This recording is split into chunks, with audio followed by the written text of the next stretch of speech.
The offshore idea. Well, what is offshore? Offshore does not necessarily mean either an oil rig or somewhere out at sea, though literally that may be true.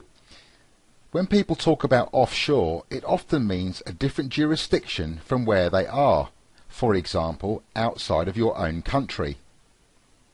To an American, Canada might be considered offshore, and to an Australian it might be New Zealand, or a German might deem Luxembourg offshore. It simply means another jurisdiction from the one that you are currently residing in. Going offshore simply means finding a different legitimate avenue to do business and obtain protection while you're doing so. So what is a tax haven? Well, literally, it is a haven from taxation.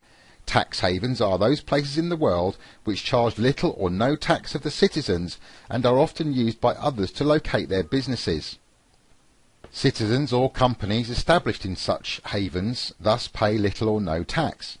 Therefore, it is particularly advantageous for many to establish a company or a trust in the jurisdiction of a tax haven.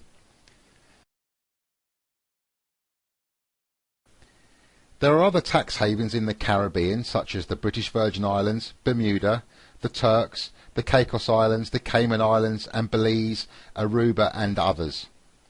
All these jurisdictions do not tax their citizens or corporations, or if they do, minimally so. In the South Pacific there are other tax havens such as Vanuatu, the Marshall Islands, and then there is Singapore, and in the Indian Ocean, the Seychelles and Mauritius. And of course there are many others around the world. Our education teaches people how to understand taxation and what to do about it actively, how to protect oneself and where the safe havens are, as well as how to access them.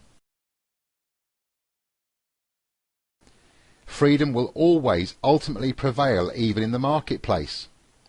And thus, there will always be an offshore for people who insist on finding freedom from oppression, and there will always be courageous little islands and havens everywhere in order to encourage investment free from government harassment. If you don't know what to do with your money, the government certainly does, and you definitely won't have more money.